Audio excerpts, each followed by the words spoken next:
الحمد لله نحمده ونستعينه ونستغفره ونؤمن به ونتوكل عليه ونعوذ بالله من شرور أنفسنا ومن سيئات أعمالنا من يهده الله فلا مضل له ومن يضلله فلا هادي له وأشهد أن لا إله إلا الله وحده لا شريك له وأشهد أن سيدنا وسندنا وحبيبنا ومولانا محمد أرسله بالحق بشيرا ونذيرا وداعيا إلى الله بإذنه وسراجا منيرا فقد قال الله تعالى في كلامه المجيد وفي فرقانه الحميد أما بعد فإن خير الحديث كتاب الله وخير الهدي هدي محمد صلى الله عليه وسلم وشر الأمور محدثاتها وكل محدثة بدعة وكل بدعة ضلالة وكل ضلالة في النار أعوذ بالله من الشيطان الرجيم بسم الله الرحمن الرحيم اقرأ باسم ربك الذي خلق خلق الإنسان من علق اقرأ وربك الأكرم الذي علم بالقلم علم الإنسان ما لم يعلم যাবতীয় প্রশংসা সমস্ত হামদ সমস্ত গুণগান সেই মহান আল্লাহ সুবহানাহু ওয়া তাআলার জন্যই, যার অশেষ মেহেরবানিতে বিগত জুমআগুলোর ন্যায় আজকেও সুস্থ শরীরে সুস্থ মস্তিষ্কে দুনিয়ার সকল কাজকে পরিত্যাগ করে মহান রবের দরবারে আসার তৌফিক আল্লাহ সুবহানাহু ওয়া তাআলা আমাদের সকলকে প্রদান করেছেন। এজন্য অন্তরস্থল থেকে মহান রবের প্রশংসা জ্ঞাপন করি। সকলে পড়ি আলহামদুলিল্লাহ। বিশ্ব মানবতার দূত আখিরি জামানার নবী সাইয়্যিদুল কাওনাইন রাহমাতুল লিল আলামিন, যে মহামানবের অক্লান্ত পরিশ্রমের মাধ্যমে আজকে আমরা ইসলাম ধর্ম পেয়েছি, যার অশেষ প্রচেষ্টার মাধ্যমে আল্লাহ সুবহানাহু ওয়া তাআলার প্রেরিত দ্বীন ইসলাম পৃথিবীর বুকে বিস্তৃত লাভ করেছেন, যার সুপারিশ ছাড়া হাসরের ময়দানে আমরা কেউ জান্নাত লাভ করতে পারবো না। সেই মহামানবের প্রতি দুরূদ তাসলিম অবশ্যিত হোক। আমরা সকলে পড়ি আল্লাহুম্মা সাল্লি আলাইহি আল্লাহুম্মা বারিক আলাইহি। সম্মানিত উপস্থিতি, তাওহীদি জনতা, আমাদের আলোচনা চলছিল পবিত্র কোরআনুল কারীমের মধ্যে আল্লাহ সুবহানাহু ওয়া তাআলা মোট কয় প্রকার জ্ঞানের কথা বলেছেন। তা আমরা এ পর্যন্ত 2 প্রকার জ্ঞানের কথা আমরা গত 2 জুমআয় ধারাবাহিকভাবে আমরা আলোচনা করলাম। আজকে আমাদের আলোচনা 3 প্রকারের মধ্যে তৃতীয় প্রকার কি এমন জ্ঞান, যে জ্ঞানের কথা আল্লাহ সুবহানাহু ওয়া তাআলা কোরআনুল কারীমের মধ্যে ঘোষণা করেছেন। তাহলে গত 2 জুমআয় আমরা 2 প্রকার আলোচনা করেছিলাম। প্রথম প্রকার ছিল যে এমন বিশেষ জ্ঞান, যে জ্ঞানটা মানুষের উপকারে আসে, এটা জ্ঞান অর্জন করা প্রত্যেকটা মানুষের উপরে অপরিহার্য বিষয়, জ্ঞান অর্জন এটা করাই লাগবে। দ্বিতীয় নম্বর যে বিষয়টা ছিল সেটা হলো ক্ষতিকর জ্ঞান। এ জ্ঞান অর্জন করলে জাতির ক্ষতি, সমাজের ক্ষতি, রাষ্ট্রের ক্ষতি, ব্যক্তির ক্ষতি, পরিবারের ক্ষতি, সকল শ্রেণীর মানুষের জন্য এই নিকৃষ্টতম এবং যেগুলো নিষেধ সূচক জ্ঞান, এই সমস্ত জ্ঞানগুলো অর্জন করা সম্পূর্ণরূপে ক্ষতিকর। আজকে আমাদের আলোচনা তৃতীয় প্রকার, যে সমস্ত জ্ঞানগুলো অর্জন করা না করা কোনো ব্যাপারে আসে নাই, অর্থাৎ জ্ঞান অর্জন করলে উপকারও নাই, জ্ঞান অর্জন করলে ক্ষতিও নাই, এরকম এক প্রকার জ্ঞানের আজকে আমাদের আলোচনা হবে ইনশাআল্লাহ বি তৌফিকি ইল্লা বিল্লাহ। সুপ্রিয় উপস্থিতি, মুসল্লিন আযম, অত্র বিষয়টা সম্পর্কে আল্লাহ সুবহানাহু ওয়া তাআলা সূরা কাহাফ 22 নম্বর, 23 নম্বর এবং 24 নম্বর আয়াতে এটা কোন প্রকারের জ্ঞান, তৃতীয় প্রকার জ্ঞানের উদাহরণ সুন্দর করে আল্লাহ সুবহানাহু ওয়া তাআলা মানুষ জাতিকে বুঝিয়ে দিয়েছেন। আল্লাহ সুবহানাহু ওয়া তাআলা ঘোষণা করে বলেন, আউযু বিল্লাহি মিনাশ শাইতানির রাজীম। আল্লাহ সুবহানাহু ওয়া তাআলা বলেন, সায়াকুলুনা সালাসাতুন রাবিউহুম কালবুহুম ওয়া ইয়াকুলুনা খামসাতুন সাদিসুহুম কালবুহুম রাজমান বিল গায়বি ওয়া ইয়াকুলুনা সাবআতুন ওয়া সামিনুহুম কালবুহুম কুল রাব্বি আ'লামু বি'ইদ্দাতিহিম মা ইয়া'লামুহুম ইল্লা ক্বালিল ফালা তুমারি ফীহিম ইল্লা মিরারান যাহিরা ওয়ালা তাস্তাফতি ফীহিম মিনহুম আহাদা। সূরা কাহাফ।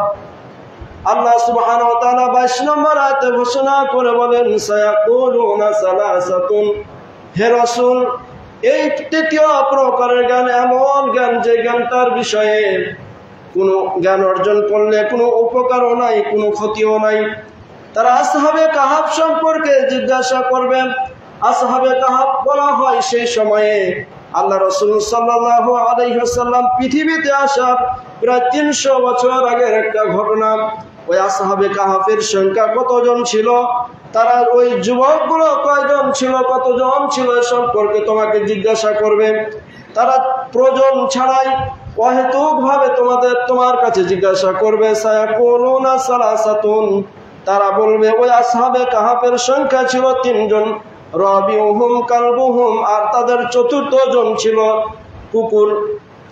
সুপ্রিয় উপস্থিতি, আল্লাহ সুবহানাহু ওয়া তাআলা ওই আয়াতের অংশে আল্লাহ ঘোষণা করে বলেন, ওয়া ইয়াকুলুনা খামসাতুন সাদিসুহুম কালবুহুম রাজমান বিল গায়ব। আল্লাহ বলছেন কেউ কেউ মানুষ আছে যারা ঝগড়া করার জন্য তারা বলবে, আসলে আসহাবে কাহাফের মধ্যে তারা মাত্র 4 জন ব্যক্তি ছিল, আর পঞ্চম জন ছিল 5 জন ছিল, আর ষষ্ঠ জন ছিল তাদের কুকুর। সম্মানিত উপস্থিতি, মুসল্লিন আযম, আল্লাহ সুবহানাহু ওয়া তাআলা বলেন এ সমস্ত বিষয় সম্পর্কে তারা না জেনে তর্ক বিতর্ক করার জন্য তারা এই সমস্ত কথা বলেন। ওয়ায়াকুলুনা সাবাতুন, তাদের মধ্যে কিছু মানুষ আছে যারা প্রমাণ করবে, যারা বলতে চাইবে সাবাতুন তাদের সংখ্যা হলো 7 জন, ওয়া সামিনুহুম, আর তাদের 8ম জন হলো কুকুর। কুল রাব্বি আ'লামু, হে রাসূল আপনি পৃথিবীর মানুষকে বলে দিন, আ'লামু বিইদ্দাতিহিম মা ইয়া'লামুহুম ইল্লা ক্বালিল। আল্লাহ সুবহানাহু ওয়া তাআলা ঘোষণা করে বলেন, হে মুহাম্মদ তুমি তাদেরকে বলে দাও আসলে এরা কয়জন ছিল, 6 জন ছিল না, 7 জন ছিল, 5 জন ছিল না, 3 জন ছিল, এদের সম্পর্কে সঠিক জ্ঞান একমাত্র আল্লাহ সুবহানাহু ওয়া তাআলার কাছে রয়েছে। মা ইয়ালামুহুম ইল্লা ক্বালিল, আল্লাহ সুবহানাহু ওয়া তাআলার কাছে এর সঠিক জ্ঞান রয়েছে। আর আল্লাহ সুবহানাহু ওয়া তাআলার এর সঠিক জ্ঞান সম্পর্কে কিছু মাত্র মানুষকে জানিয়েছেন। ফালা তুমারি ফীহিম ইল্লা মিরারান যাহিরা। আর আল্লাহ সুবহানাহু ওয়া তাআলা মুহাম্মদ সাল্লাল্লাহু আলাইহি সাল্লামকে ঘোষণা করে বলেন, ফালা তুমারি ফীহিম, আর আপনি তাদের সাথে ঝগড়ায় লিপ্ত হয়েন না, ইল্লা মিরারান যাহিরা, স্পষ্ট দলিল ছাড়া। কোন বিষয়ে যখন তারা ঝগড়া করতে আসে, একটা বিষয় মনে করেন একটা বিষয় সম্পর্কে, কিন্তু ওটাতে কোনো জাতির কোনো উপকার নাই, সমাজের উপকার নাই, ব্যক্তির উপকার নাই, ধর্মের কোনো উপকার নাই, এরকম একটা বিষয় সম্পর্কে যখন অহেতুকভাবে একজন মানুষকে কিভাবে কটাক্ষ করা যায়, কিভাবে দমন করা যায়, তর্ক বিতর্ক করার জন্য যখন জ্ঞান অর্জন করতে আসে, জিজ্ঞাসা করতে আসে, আল্লাহ সুবহানাহু ওয়া তাআলা এরকম বিষয় সম্পর্কে আল্লাহ রাসূলকে বলছেন, ফালা তুমারি ফীহিম, হে রাসূল স্পষ্ট দলিল তোমার কাছে না থাকলে ওই বিষয় সম্পর্কে তুমি তাদের সাথে ঝগড়া করিও না।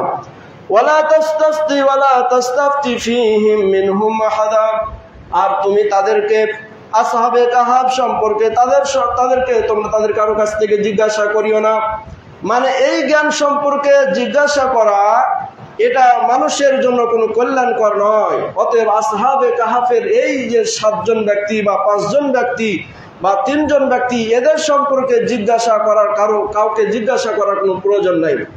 সম্মানিত উপস্থিতি, মুসলিম আজম, এই আয়াতটির সারমর্ম এবং এই আয়াতটির উদ্দেশ্য যদি আমরা বুঝতে চাই, তাহলে আমাদেরকে অবশ্যই এই সূরা কাহাফের শানে নজুল কেন আল্লাহ সুবহানাহু ওয়া তাআলা অবতীর্ণ করলেন, আর আল্লাহ সুবহানাহু ওয়া তাআলা সেই আসহাবে কাহাফের কি ঘটনা ঘটেছিল, এই 2টা বিষয় সম্পর্কে যদি আমরা জানি, তাহলে অবশ্যই আয়াতের সারমর্ম, আয়াতের মর্ম অর্থ আমাদের বুঝে আসবে।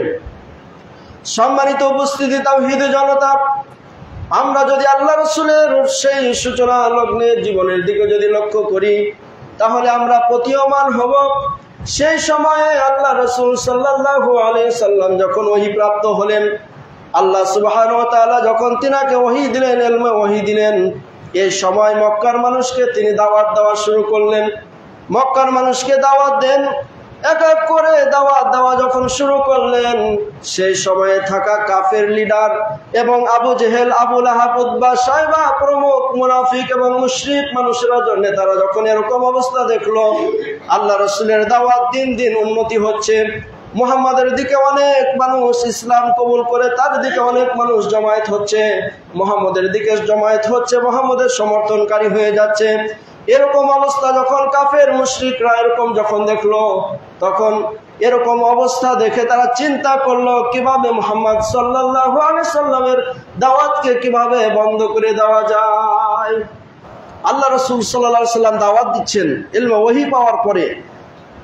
ইলমে ওহী অনুযায়ী যখন দাওয়াত দিলেন, মক্কার আনাচে কানাচে সর্বশ্রেণীর মানুষের কাছে যখন দাওয়াত পৌঁছানো শুরু করলেন, দাওয়াতের প্রসারতা যখন বৃদ্ধি পাওয়া শুরু করলো, এমন সময় আল্লাহ রাসূলের কাছে বায়াত গ্রহণ করে যখন মুসলমানের সংখ্যা বৃদ্ধি পাওয়া শুরু করলো, সেই সময়ে আবু জেহেল, উতবা সাহেবরা দেখা এটা সহ্য করতে পারলো না। ঠিক তেমনি বর্তমান সময়েও আমাদের বাংলাদেশ সহ পৃথিবীর আনাচে কানাচে কোরআন এবং হাদিসের আলোকে যারা দাওয়াত দেয়, ইলমে ওহী অনুযায়ী যারা দাওয়াত দিন প্রচার করা যারা চেষ্টা করে, এই সমস্ত ব্যক্তিদেরকে সেই সময়ে আবু লাহাব মার্কা এবং আবু জেহেল মার্কা যে সমস্ত নেতারা ছিল, তারা যেমন ভাবে মুহাম্মদ সাল্লাল্লাহু আলাইহি সাল্লামকে বাধা দেওয়ার চেষ্টা করেছিল, বর্তমান সময়েও ইসলামী দল এবং ইসলামী স্কলার যারা রয়েছে, তাদেরকেও বিভিন্নভাবে সেই বাধা প্রদান, একই সূত্র কিন্তু আমাদের ধারাবাহিক চলে আসছে। সম্মানিত উপস্থিতি, তাওহীদি জনতা, আল্লাহ রাসূল সাল্লাল্লাহু আলাইহি সাল্লাম যেন দাওয়াত দিতে না পারে, সেরকম যেন তারা একটা পন্থা অবলম্বন করলো, কিভাবে মুহাম্মদকে দাওয়াত দেওয়া থেকে আটকানো যায়, কিভাবে মুহাম্মদকে দাওয়াত দেওয়া থেকে ফিরানো যায়।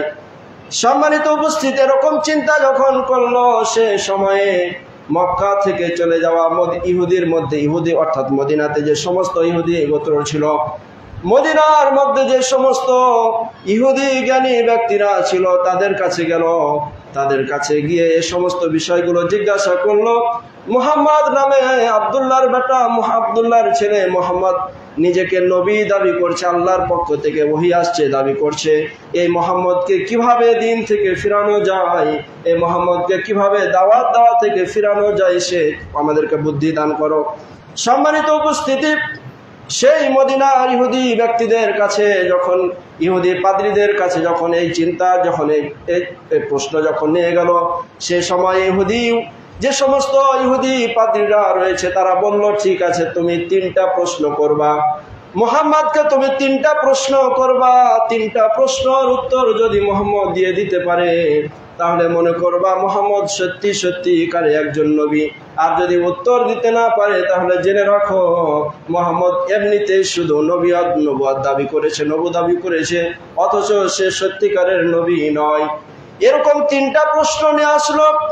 সেই ইহুদি পাদ্রীর কাছ থেকে যখন 3টা প্রশ্ন নিয়ে আসলো, 3টা প্রশ্নের মধ্যে 1 নম্বর প্রশ্ন ছিল অতীতে ঘটে যাওয়া সে কয়েকজন যুবকের ঘটনা জানতে চাইলো।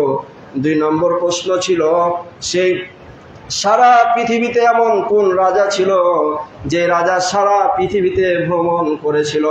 3 নম্বর প্রশ্ন হলো মুহাম্মদ সাল্লাল্লাহু আলাইহি সাল্লামকে জানার জন্য বললেন। 3 নম্বর প্রশ্ন ছিল রূহ সম্পর্কে, আত্মা সম্পর্কে প্রশ্ন করবা। এই 3টি প্রশ্ন যখন ইহুদি পাদ্রীর কাছ থেকে মক্কার সেই যুবকরা নিয়ে আসলো, নেতারা যখন নিয়ে আসলো, নিয়ে আসার পরে মুহাম্মদ সাল্লাল্লাহু আলাইহি সাল্লামকে এসে জিজ্ঞাসা করে, মুহাম্মদ সাল্লাল্লাহু আলাইহি সাল্লামকে এসে জিজ্ঞাসা করে, হে মুহাম্মদ, তোমার কাছে আমরা 3টা প্রশ্ন করব। 3টা প্রশ্নের উত্তর যদি তুমি দিতে পারো তাহলে তোমাকে সত্যিকারের নবী হিসেবে গ্রহণ করব, আর আমরা সকলেই মুসলমান হয়ে যাব। সম্মানিত উপস্থিতি, 3টা প্রশ্ন কি? এই 3টা প্রশ্ন যখন মুহাম্মদ সাল্লাল্লাহু আলাইহি সাল্লামকে করলেন, 3টা প্রশ্ন করার পরে মুহাম্মদ সাল্লাল্লাহু আলাইহি সাল্লাম বললেন, ঠিক আছে, আমি আগামী কালকে এই 3টা প্রশ্নের উত্তর দিয়ে দেব। কিন্তু মুহাম্মদ সাল্লাল্লাহু আলাইহি সাল্লাম একটি কথা বলতে ভুলে গিয়েছিলেন, যে ভবিষ্যতে কোনো কাজ করলে ইনশাআল্লাহ বলতে হয়, আল্লাহর উপরে ভরসা করতে হয়। ইনশাআল্লাহ বলে নাই। এজন্য আল্লাহ সুবহানাহু ওয়া তাআলা 1 দিন নয়, 2 দিন নয়, 15 দিন পর্যন্ত আসমান থেকে ওহী আসা বন্ধ করে দিলেন। সম্মানিত উপস্থিতি, আল্লাহ রাসূল যদি বলতেন ইনশাআল্লাহ আগামী কালকে জানিয়ে দেব, এই কথা বললেন না। ফলে আল্লাহ সুবহানাহু ওয়া তাআলা 1 দিন নয়, 2 দিন নয়, 15 দিন পর্যন্ত ওহী আসমান থেকে আর আসে না। আল্লাহ রাসূল বললেন আগামী কালকে জানিয়ে দিব, কিন্তু আল্লাহ রাসূলের কাছে জিবরাইল যখন ওহী নিয়ে না আসলো, চুপ থাকে। এই ফাঁকে ফাঁকে যারা কাফের মুশরিক ছিল, এরা আনন্দে এবং মিথ্যা কথা রটানো শুরু করলো। মুহাম্মদ বলল আগামী কালকে আমরা উত্তর দিয়ে দিব, কিন্তু মুহাম্মদ উত্তর দিতে পারলো না। 1 দিন নয়, 2 দিন নয়, 15 দিন পর্যন্ত চলে গেল। তার মানে হলো এটাই, আসলে মুহাম্মদ সত্য নবী নয়। এরকম করে যখন মিথ্যা কথা আনাচে কানাচে রটা শুরু করে দিল, সম্মানিত উপস্থিত, আল্লাহ রাসূলের উপরে যখন ওহী আসা বন্ধ হয়ে গেল, আল্লাহ রাসূল বিচলিত হয়ে গেলেন। দুঃখের মধ্যে আল্লাহ রাসূল পড়ে গেলেন, কষ্টের মধ্যে পড়ে গেলেন। দুঃখ চিন্তা নিয়ে আল্লাহ রাসূল ব্যস্ত হয়ে গেলেন। কি খবর, আল্লাহ সুবহানাহু ওয়া তাআলা কেন আমার উপরে ওহী প্রেরণ করছেন না? যাই হোক, দীর্ঘ 15 দিন পর ওহী যখন নাজিল করলেন, ওহী নাজিল করার দ্বারা আল্লাহ সুবহানাহু ওয়া তাআলা সেই 3টা প্রশ্নের উত্তর দিয়ে দিলেন। আল্লাহ সুবহানাহু ওয়া তাআলা যখন জিবরাইলের মাধ্যমে মুহাম্মদ সাল্লাল্লাহু আলাইহি সাল্লামের উপরে ওহী নাজিল করলেন, ওহী নাজিল করার দ্বারা যখন 3টি প্রশ্নের উত্তর দিয়ে দিলেন, কিন্তু সেই কাফের এবং মুশরিকরা উত্তর পাওয়ার পরেও তারা আল্লাহ রাসূলের ঈমান আনে নাই, আল্লাহ রাসূলের প্রতি তারা ঈমান আনে নাই। সম্মানিত উপস্থিতি, তাওহীদি জনতা, আল্লাহ সুবহানাহু ওয়া তাআলা এই 3টা প্রশ্নের উত্তর দেওয়ার জন্য সূরা কাহফ নাজিল করলেন। আর সূরা কাহফের মধ্যে এই 7 জন ব্যক্তি রয়েছিল। সূরা কাহফের মধ্যে ওই যুবকদের ঘটনা আল্লাহ সুবহানাহু ওয়া তাআলা বর্ণনা করলেন। আর ওই ঘটনা বর্ণনা সূরা কাহফ 22 নম্বর আয়াতে এসেছে।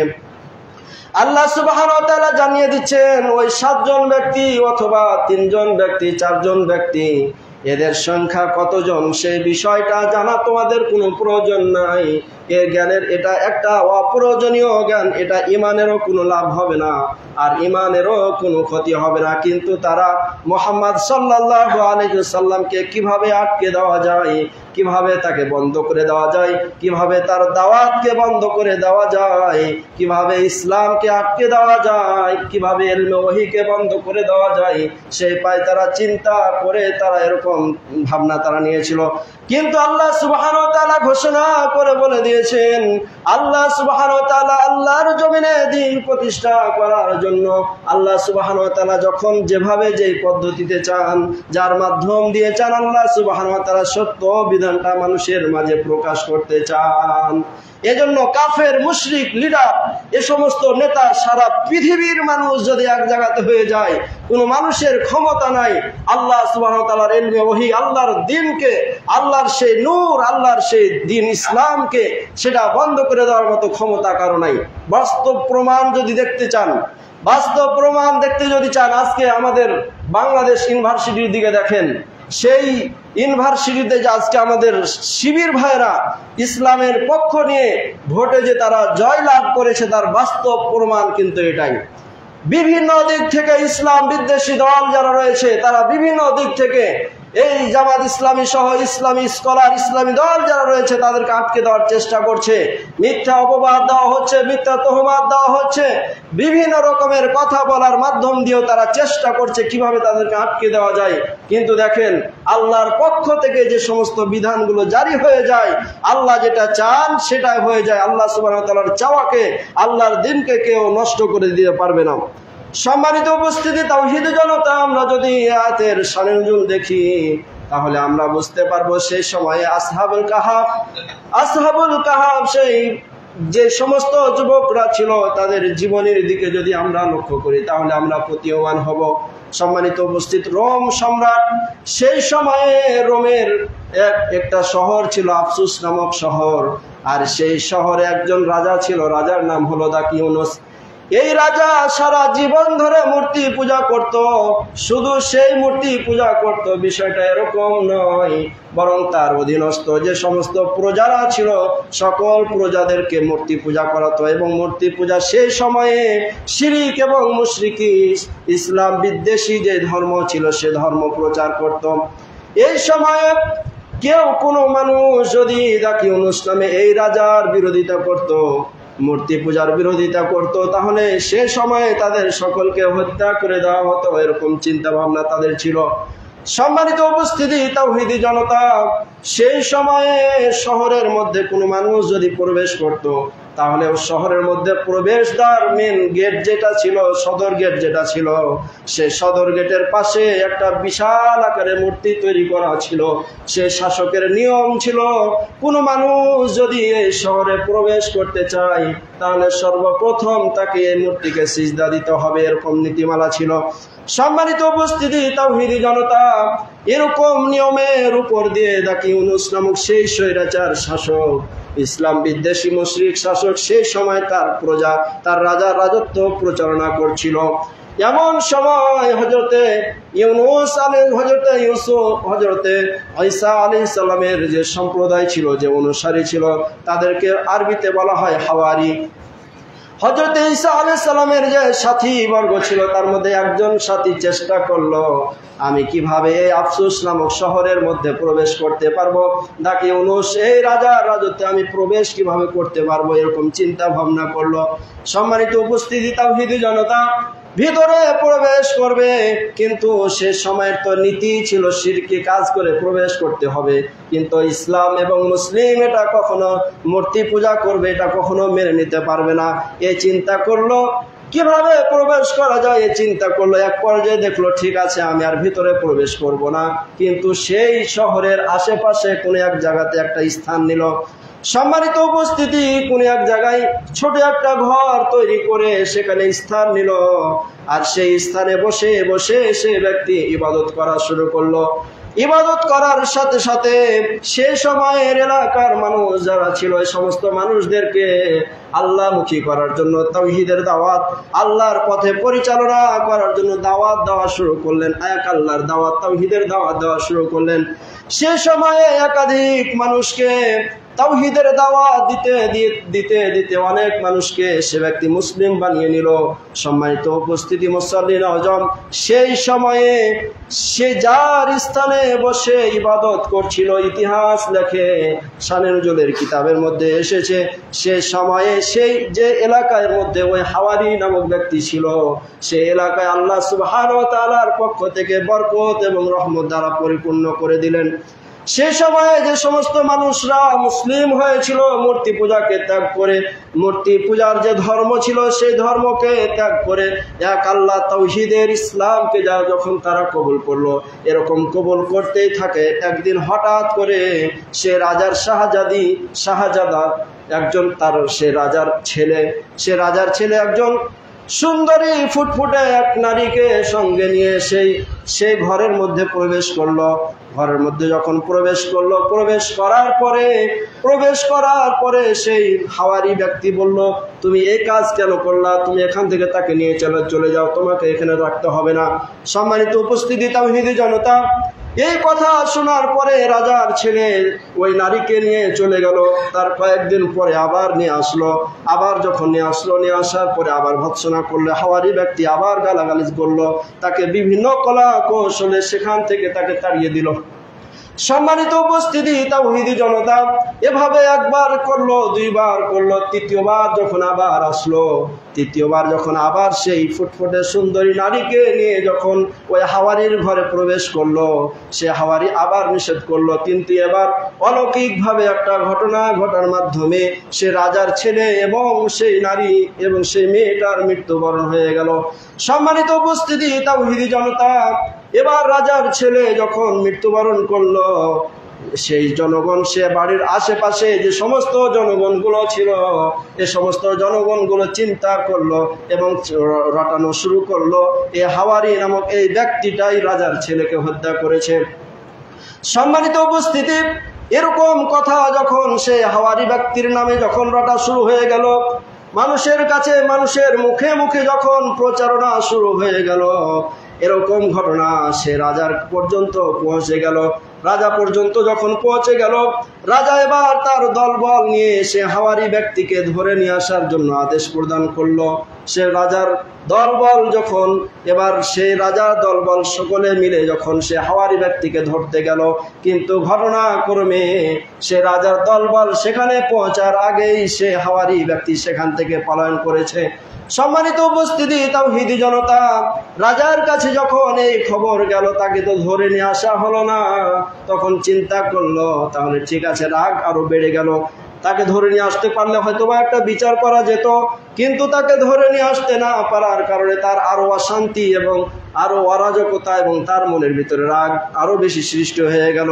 সম্মানিত উপস্থিতি, এবার তার সারা মহল্লায়, পাড়ায় মহল্লায় তার রাজত্বে ঘোষণা করে দিল যে তার সঙ্গে থাকা কোন মানুষগুলো তার ধর্ম গ্রহণ করেছিল, তার সঙ্গ দিয়েছিল, এই সমস্ত মানুষদেরকে ধরে নিয়ে আসো। সম্মানিত উপস্থিতি, তাওহীদি জনতা, এরকম কথা বলে যখন রাজা আবার লোক পাঠালো, লোক পাঠানোর আগে এই খবরগুলো সেই হাওয়ারি ব্যক্তির সঙ্গ যারা দিয়েছিল এই সমস্ত ব্যক্তিদের কানে পৌঁছে গেল। ওই 7 জন ব্যক্তি যাদেরকে আসহাবে কাহাফ বলা হয়, আসহাবে কাহাফ নামক 7 জন ব্যক্তি এই বিষয়টা জানতে পারলো কিভাবে কি করা যায়। এখন তারা চিন্তা ভাবনা করলো, ঠিক আছে, আমরা এই রাজত্ব ছেড়ে, আমরা এই দেশ ছেড়ে আমরা অন্য দেশে চলে যাব। সম্মানিত উপস্থিতি, এরকম চিন্তা করে ওই 7 জন ব্যক্তি যখন যাওয়া শুরু করলো, যেতে যেতে যেতে যেতে প্রতিমধ্যে একজন রাখালের সাথে, কৃষকের সাথে দেখা হলো। ওই কৃষক ব্যক্তিও 7 জন ব্যক্তির মতো সে হাওয়ারি ব্যক্তির কাছে গিয়ে দিন কবুল করেছিল, তাওহীদ কবুল করেছিল, আল্লাহর দিন, আল্লাহর যে তাওহীদ একত্ববাদ যে ধর্ম ছিল সে ধর্ম কবুল করেছিল। এবার কৃষক তার সঙ্গে থাকা একটা কুকুর তাদের সঙ্গ নিয়ে নিল। এবার সেই 7 জন ব্যক্তি এবং কুকুরের 7 জন ব্যক্তি এবং কুকুর সহ তারা পথ চলা শুরু করলো। দীর্ঘদিন পথ চলার পরে তারা প্রতিমধ্যে যখন তাদের শ্রান্ত বেড়ে গেল, যখন অশান্তি, শারীরিকভাবে যখন তাদের দুর্বলতা পৌঁছে গেল, এমন সময় তারা চিন্তা করলো, ঠিক আছে, আমাদের আরামের প্রয়োজন আছে। এই আরামের প্রয়োজন আছে মনে করে তারা একটি গর্তের মধ্যে আশ্রয় গ্রহণ করলো। সম্মানিত উপস্থিতি, তাওহীদি জনতা, এই আশ্রয় গ্রহণ করলো যখন গর্তের মধ্যে, এদিকে সেই সময়ের স্বৈরাজ শাসক, মুশরিক শাসক, মূর্তি পূজারী, সে জানতে পারলো যে অমুক গর্তের মধ্যে তারা আশ্রয় গ্রহণ করেছে। এবার সেই রাজা তাদের দলবলকে নিয়ে সে গর্তের পাশে গেল। গর্তের মধ্যে প্রবেশ করতে যখন যাবে, অলৌকিকভাবে সেখান থেকে ছিটকে চলে আসে, গর্তের মধ্যে আর প্রবেশ করতে পারে না। প্রথম জন, দ্বিতীয় জন, তৃতীয় জন, এভাবে করে যখন একাধিক মানুষকে সেখানে প্রবেশ করালো, কিন্তু কেউ প্রবেশ করতে পারলো না। প্রবেশ করতে না পেরে রাজার আদেশে সেখানে একটা দরজা তৈরি করে দেওয়া হলো। দরজা তৈরি করে দিয়ে সেই দরজাটাকে বন্ধ করে দেওয়া হলো। সম্মানিত উপস্থিতি, তাওহীদি জনতা, রাজার চিন্তা ছিল দরজা বন্ধ করে দিলে তারা আর বাইরে বের হয়ে আসতে পারবে না। যখন তারা বের হয়ে আসতে পারবে না, ক্ষুধার তাড়নায় পিপাসার্ত হয়ে তারা এক পর্যায়ে মৃত্যুবরণ করবে। এরকম চিন্তা করে দরজা বন্ধ করে দেওয়ার পরে রাজা এবার চলে আসলো। সম্মানিত উপস্থিতি তাওহীদি জনতা, এভাবে করতে করতে দিন যাওয়া শুরু হয়ে গেল। কিন্তু আল্লাহ সুবহানাহু ওয়া তাআলার অলৌকিক ঘটনা, সেখানে তাদেরকে খাবার দিয়ে দেওয়া, আর আকাশ থেকে যে সূর্যের যে কিরণ, সূর্যের যে আলো তাদের কাছে যায়, এই সূর্যের আলো যখন পূর্ব দিক থেকে যখন আসে, তখন সূর্যের আলোটা পশ্চিম দিক করে পড়ে, কিন্তু তাদেরকে সূর্যের আলো লাগে না। এবার পশ্চিম দিকে যখন চলে যায়, সে সূর্যের আলোটা পূর্ব দিকে পড়ে, কিন্তু তাদেরকে লাগে না। এভাবে করে তারা কোনো প্রকারে যেন কষ্ট না পায়, তাদের ঘুম যেন না ভাঙে। এজন্য আল্লাহ সুবহানাহু ওয়া তাআলার পক্ষ থেকে রহমত এবং বরকত আর আল্লাহ সুবহানাহু ওয়া তাআলার নিয়ামত দিয়ে তাদেরকে পরিপূর্ণ করে দিলেন। এই সমস্ত বিষয় নিয়ে যখন আল্লাহর নিয়ামতে পরিপূর্ণ হয়ে যখন তারা আনন্দে ঘুমানো শুরু করলো, এই ঘুম একদিন নয়, 2 দিন নয়, ইতিহাসের কিতাবে লেখে চন্দ্র গণনা অনুযায়ী তারা 309 বছর সেখানে ঘুমন্ত অবস্থায় ছিল, আর সূর্যের গণনা অনুযায়ী তারা 300 বছর সেখানে অবস্থান করেছিল। সম্মানিত উপস্থিত মুসল্লিন আজম, 309 বছর তারা ঘুমন্ত অবস্থায় ছিল। ওই সময়ে একটা রাখাল সেখানে বকরি চড়ানো, ছাগল চড়ানোর জন্য ওখান দিয়ে যাচ্ছিল। এমন সময় বৃষ্টি হওয়া শুরু হয়ে গেল। বৃষ্টি হওয়া যখন শুরু হয়ে গেল, সে বৃষ্টির কবল থেকে বাঁচার জন্য তার ছাগলগুলোকে নিয়ে সে গর্তের পাশে গেল। সে রাখাল চিন্তা করলো, আমি যদি দরজাটাকে খুলে দিয়ে এখানের এই গর্তের মধ্যে আমার ছাগলগুলোকে রাখি, তাহলে হয়তো বা পানির কবল থেকে বাঁচতে পারবে। এরকম চিন্তা করে যখন দরজাটা খুলে দেওয়া হলো, দরজা খুলে দেওয়ার সাথে সাথে সে 7 জন ব্যক্তির সাথে সাক্ষাৎ হলো। সম্মানিত উপস্থিতি, আল্লাহর কুদরতি, আল্লাহর মহিমা, আল্লাহর শক্তিতে সে 7 জন ব্যক্তির যখন ঘুম ভাঙলো, ঘুম ভাঙানোর পরে এবার তারা চিন্তা করলো, আমরা সেই মুশরিক রাজা এবং সেই স্বৈরাচার রাজার কবল থেকে আমরা বাঁচার জন্য এখানে এসেছি। এখন যেহেতু আমরা দীর্ঘ 1 দিন তারা গবেষণা করছিল যে আমরা হয়তোবা 1 দিন বা 2 দিন এরকম হয়তোবা ঘুমিয়েছি, এরকম তারা চিন্তা করছিল। তো আমরা সাধারণত দেখি যে যদি 1 দিন ঘুমানোর পরে যদি আমরা ঘুম থেকে উঠি, তাহলে আমাদের খিদা লাগে। ওই সমস্ত ব্যক্তি চিন্তা করলো, আমরা যেহেতু ঘুমান্ত অবস্থায় আছিলাম, আমাদের খিদা লেগেছে, ক্ষুধার্ত বেড়ে গেছে, এরকম চিন্তা করে তাহলে ঠিক আছে, এখন একজনকে পাঠানো হলো বাজারে, তুমি যাও খাবার নিয়ে আসো। তবে জেনে রাখো, ওই রাজার কোনো প্রশাসন, কোনো লোক যেন আমাদের ব্যাপার যেন জানতে না পারে। যদি জানতে পারে তাহলে আমাদের ঈমান হরণ করবে, আর না হলে আমাদেরকে হত্যা করে ফেলবে।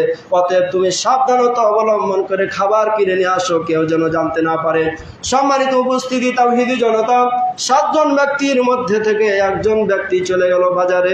বাজারে যাওয়ার পরে ওই 300 বছর আগের সে রাজার যে টাকাগুলো ছিল, দিরহামগুলো ছিল, ওই দিরহাম নিয়ে যখন বাজারে গেল, সে দোকানদার বুঝতে পারলো যে এটা আসলে এই সময়ের চলমান অবস্থা, চলমান রাজার সময়ের টাকা নয়। সম্মানিত উপস্থিতি মুসল্লিন আজম, আশ্চর্যান্বিত হয়ে গিয়ে সেই ব্যক্তিকে জিজ্ঞাসা করলো, ভাই এই টাকা তুমি কোথায় পেলা, কোথা থেকে এসেছো? সে ব্যক্তি বলল, ভাই আমরা গতকালকে সফর থেকে এখানে এসেছি। মানে কৌশল অবলম্বন করে না বললে তো তার ভিতরে একটা ভয় কাজ করছে। এখন এই ভয় তার ঈমান রক্ষার জন্য সে কৌশল অবলম্বন করে বলছে, গতকালকে আমরা এসেছিলাম এখানে, এই শহরে সফর করতে এসেছি, এখন ক্ষুধার তাড়নায় আপনার কাছে খাবার কিনতে এসেছি। আশ্চর্যান্বিত হয়ে গেল, আসলে বলছে বিষয়টা কিন্তু এটা নয়। এই কথা বলি যখন শুরু হয়ে গেল, আশেপাশে আরো একাধিক মানুষ এসে জমা হয়ে গেল। সকল মানুষ একটি কথা বলল, ও ভাই, তোমরা যখন ছিলা ওই ঘটনা আমরা সকলেই জানি। আমাদের সচরাচর এই ঘটনাকে কেন্দ্র করে আমাদের আলেম ওলামা আমাদের শিক্ষা দিয়ে থাকে। আমরা সচরাচর এই ঘটনাটা আমরা জানি, আর আসলে ওই ঘটনার মূল হলো আপনারা। সম্মানিত উপস্থিতি, এবার সেই দোকানদাররা তাদেরকে বলল, ভাই আপনারা চিন্তা করবেন না, বরং এই সময়ের যে রাজা ছিল সে রাজা হচ্ছে মুমিন। আগে যে রাজার ভয়ে পালিয়ে এসেছিল সে রাজা ছিল মুশরিক। আর এখন আপনারা এমন একটা রাজার সময় এসেছেন, এই রাজা আল্লাহর প্রতি ঈমান এনেছে, তাওহীদকে কবুল করেছে। সম্মানিত উপস্থিতি মুসল্লিনে আজম, দোকানদারেরা এবার চিন্তা করলো, সে ব্যক্তিকে নিয়ে চলে গেল রাজার কাছে। রাজার কাছে নিয়ে যাওয়ার পরে এই রাজাকে সম্পূর্ণরূপে ঘটনাটা খুলে বর্ণনা করলো। ঘটনা খুলে বর্ণনা করার পরে রাজা কিন্তু এই ঘটনার সত্যতা জানে, আগে থেকে ইতিহাস জেনে আছেন, সেই জন্য অনেক মনের ভিত থেকে গর্বতী হলো, আনন্দিত হলো এবং অহংকার বোধ মনে করলো। সম্মানিত উপস্থিতি তাওহীদি জনতা, এই ঘটনা জানার পরে তার দল বল নিয়ে, তার সেনা প্রশাসনকে নিয়ে এবার সেই গর্তের কাছে তারা সকলে মিলে গেল। সকলে মিলে যখন যাওয়ার পরে এবার আসহাবে কাহাফের যে 7 জন ব্যক্তির মধ্যে একজন ব্যক্তি দোকানে গিয়েছিল, সেই ব্যক্তি সেই রাজাদেরকে এক জায়গায় দাঁড় করে রেখে এবার ভিতরে প্রবেশ করলো। ভিতরে প্রবেশ করার পরে ওই বাকি যে 6 জন ব্যক্তি ছিল, ওই 6 জন ব্যক্তিকে পুরো ঘটনাটা খুলে বলল। যখন পুরো ঘটনাটা খুলে বলল, খুলে বলার পরে বাকি 6 জন ব্যক্তি আল্লাহর কাছে দোয়া করলেন এবং শুকরিয়া আদায় করলেন এবং প্রশংসা আদায় করলেন যে আল্লাহ সুবহানাহু ওয়া তাআলা আমাদের মুশরিক সেই স্বৈরাচার শাসকের কাছ থেকে, মূর্তি পূজারী শাসকের কাছ থেকে বাঁচিয়ে নিয়ে আমাদেরকে আল্লাহ সুবহানাহু ওয়া তাআলা একজন মুমিন শাসকের সময় আমাদেরকে জীবিত করেছেন, আমাদেরকে ঘুম থেকে জাগ্রত করেছেন। সম্মানিত উপস্থিতি তাওহীদি জনতা, এরকম করে যখন তারা প্রশংসা আদায় করলো, তাদেরকে বলা হলো আপনারা বের হয়ে আসেন। কিন্তু ওই সেই সময়ের 7 জন ব্যক্তি চিন্তা করলো, আমরা যেহেতু রাজার ভয়ে পালিয়ে এসেছি, আর বর্তমানে আমরা কোনো রাজার সাথে আমরা আর পরিচিত হতে চাই না। সম্মানিত উপস্থিতি তাওহীদি জনতা, এই পরিচিত হতে চাই না বলে আল্লাহ সুবহানাহু ওয়া তাআলার কাছে দোয়া করলেন, হে আল্লাহ, আমরা আর পৃথিবীতে জীবিত অবস্থায় থাকতে চাই না, আপনি আমাদেরকে অতি শীঘ্রই মৃত্যু দান করেন। ইতিহাস লেখে আল কামিলু ফিত তারিখ কিতাবের মধ্যে, বিশাল একটা ইতিহাসের কিতাব, শারে নুজুল কিতাবগুলোর মধ্যে এই ঘটনাগুলো এসেছে। সম্মানিত উপস্থিতি, যখন এইরকম করে যখন আল্লাহর কাছে দোয়া করলেন, হে আল্লাহ, আমরা আর পৃথিবীতে বেঁচে থাকতে চাই না, অতএব আমাদের মৃত্যু দান করেন, আল্লাহ সুবহানাহু ওয়া তাআলা, ইতিহাস লেখে আল্লাহ সুবহানাহু ওয়া তাআলা তাদেরকে মৃত্যু দান করলেন। মৃত্যু দান করার পরে আল্লাহ সুবহানাহু ওয়া তাআলা তাদেরকে মৃত্যু দান করলেন। এবার যে বাহিরে যে রাজা ছিল, ওই রাজা যখন তাদের সাথে সাক্ষাৎ করার জন্য ভিতরে যাচ্ছিল, এমন সময় অলৌকিকভাবে তারাও আর ভিতরে যেতে পারলো না, বের হয়ে চলে আসছে। যখন আর যেতে পারলো না, তখন তারা চিন্তা করলো, ঠিক আছে, আসহাবুর রকিম তাদের সংখ্যা নামক, এবং এই চিন্তা করলো যে এই যে তাদের গেটের পাশে, মানে ওই গর্তের পাশে একটা মসজিদ আমি নির্মাণ করে দেব। তাহলে সেই সময়ের শাসক, মুসলিম শাসক নিয়ত করলো, ইচ্ছা করলো যে আমি এখানে একটা মসজিদ তৈরি করে দেব, এবং মসজিদ তৈরি করে দেওয়া হয়েছে। সুপ্রিয় উপস্থিতি মুসল্লি নওজোয়ান, এই যে আসহাবে কাহাফের ঘটনা বললাম, এই আসহাবে কাহাফের ঘটনা বলার দ্বারা আমি বুঝাতে চাচ্ছি যে তারা 3 জন ছিল না 4 জন ছিল না 5 জন ছিল, এ সম্পর্কে জ্ঞান অর্জন করা মূলত এটা অহেতুক, এটার কোনো প্রয়োজন নাই। এই জ্ঞান অর্জন করার দ্বারা আপনার কোনো উপকারও নাই, আপনার কোনো অপকার ক্ষতিও নাই। যেহেতু উপকার নাই, ক্ষতিও নাই, এজন্য আমাদের এগুলো নিয়ে বাড়াবাড়ি করা, এগুলো জানার ব্যাপারে লেগে থাকা, এগুলো আমাদের করে সময় নষ্ট করার প্রয়োজন নাই। অনেক মানুষ আছে সে সময় আল্লাহ রাসূলের সাথে ঘটে যাওয়া এই ঘটনাগুলো যখন ঘটেছিল ইহুদির মানুষের মধ্যেও, সে সময় মুশরিকদের মধ্যে এমন মানুষ ছিল, কিভাবে মুহাম্মদকে আটকে দেওয়া যায়, কিভাবে মুহাম্মদকে বেইজ্জতি অপমান করা যায়, কিভাবে লাঞ্ছিত করা যায়, এরকম চিন্তা করে অহেতুক যেটা প্রয়োজন ছিল না তারপরও প্রশ্ন করত। আমাদের বর্তমান সময়ে কিছু মানুষকে দেখতে পাওয়া যায়, ওই মানুষ চেষ্টা করে কিভাবে আমাদের ইমাম সাহেবকে আটকে দেওয়া যায়, কিভাবে একজন আলেমকে আটকে দেওয়া যায়, কিভাবে একজন মুয়াজ্জিন সাহেবকে আটকে দেওয়া যায়, ইসলামের স্কলারকে কিভাবে আটকে দেওয়া যায়, এরকম যেটা প্রয়োজন নাই, প্রয়োজনহীন একটা প্রশ্ন করে আটকে দেওয়ার জন্য, লাঞ্ছিত করার জন্য এরকম প্রশ্ন করে। আমাদের সমাজেও আছে। আমি দীর্ঘ 9 বছর ধরে আমি বিশেষ করে এই জগতে আছি, এরকম অনেক মুসল্লিদের আমি দেখতে পেয়েছি যারা বিভিন্ন দিক থেকে একজন ইমামকে কিভাবে আটকে দেওয়া যায় সে প্রচেষ্টায় থাকে। সম্মানিত উপস্থিতি মুসল্লি নওজোয়ান, আল্লাহর আদেশ, যেখানে তোমার উপকার রয়েছে অবশ্যই সে জ্ঞান অর্জন করো, যেখানে তোমার ক্ষতি রয়েছে অবশ্যই সে জ্ঞানগুলো অর্জন করা থেকে বিরত থাকো, আর যেখানে তোমার উপকার নাই, ক্ষতিও নাই, এ সমস্ত জ্ঞানগুলো অর্জন করার নাম দিয়ে একজন মানুষের অপদস্থ, লাঞ্ছিত, বেইজ্জতি ডেকে নিয়ে আসা আর একজন মানুষের ক্ষতি সাধন করা, এগুলো অহেতুক এবং বেকার, সময় নষ্ট করার বিকল্প কিছু নাই। এজন্য আমি আপনাদের উদাত্ত আহ্বান জানিয়ে বলবো, অবশ্যই যে জ্ঞানে আপনার উপকার রয়েছে, যেটাতে আপনার ঈমান তরুতাজা হয়, যেটাতে আপনার ইসলাম পরিপক্ক হবে, যেটাতে আপনার ঈমান পরিপক্ক হবে, দ্বীন আপনি জানতে পারবেন। এ সমস্ত বিষয়গুলো নিয়ে আদবের সাথে আপনি জ্ঞান অর্জন করার জন্য একজন আলেমকে জিজ্ঞাসা করেন। কারণ আল্লাহ সুবহানাহু ওয়া তাআলা একাধিক আয়াত দ্বারা প্রমাণ করেছেন। আল্লাহ বলছেন, ফাসআলু আহলায যিকরি ইন কুনতুম লা তা'লামুন। হে মানুষ সকল, তোমরা জেনে রাখো, তোমরা যদি কোনো বিষয় সম্পর্কে না জানো, ধর্মীয় বিষয় সম্পর্ক যদি না জানো, আর তোমরা যদি সেটা উপকারী বিষয় হয়, তাহলে তোমরা জ্ঞানী ব্যক্তিদের কাছ থেকে জেনে নাও। আলেমরা ধর্মীয় বিষয় সম্পর্কে কোরআন এবং হাদিস খুলে খুলে বুঝাবে। এই বিষয় সম্পর্কে আমরা আজকে বুঝতে পারলাম। আল্লাহ সুবহানাহু ওয়া তাআলা আমাদের সকলকে বোঝার তৌফিক দান করে বলি আল্লাহুম্মা আমিন। আসহাবে কাহাফের যে ঘটনাটা আমরা জানলাম, সেখান থেকে একাধিক শিক্ষা আছে, কিন্তু একাধিক শিক্ষা আছে। তার মধ্যে উল্লেখযোগ্য একটি শিক্ষা হচ্ছে, যেই দেশের শাসক বা মেম্বার থেকে শুরু করে, মেম্বার বলেন, কাউন্সিলর বলেন, চেয়ারম্যান বলেন, অথবা এমপি বলেন, অথবা মন্ত্রী বলেন, অথবা প্রধানমন্ত্রী বলেন, সকল দেশের শাসকদের অধীনে যদি কোনো শিরকি কাজ হয়, কোনো মুশরিকি কাজ হয়, ইসলাম বিদ্বেষী কাজ হয়, অথবা কোনো সংগঠনের মধ্যে যদি ইসলাম বিদ্বেষী কাজ হয়, তাহলে এই আসহাবে কাহাফের ঘটনা থেকে আমরা প্রতীয়মান হই যে অবশ্যই অবশ্যই সে দলকে ত্যাগ করতে হবে। অবশ্যই অবশ্যই সেই দেশের শাসক, মুশরিক শাসক এবং শিরকি কাজের সাথে জড়িত শাসককে আমাদের ত্যাগ করতে হবে। এই ঘটনা থেকে আমরা প্রতীয়মান হলাম। আল্লাহ সুবহানাহু ওয়া তাআলা আমাদের সকলকে বুঝার তৌফিক দান করবেন, আল্লাহুম্মা আমিন। আল্লাহ সুবহানাহু ওয়া তাআলা আমাদের সঠিক বুঝ দান করবেন, আল্লাহুম্মা আমিন। আমাদের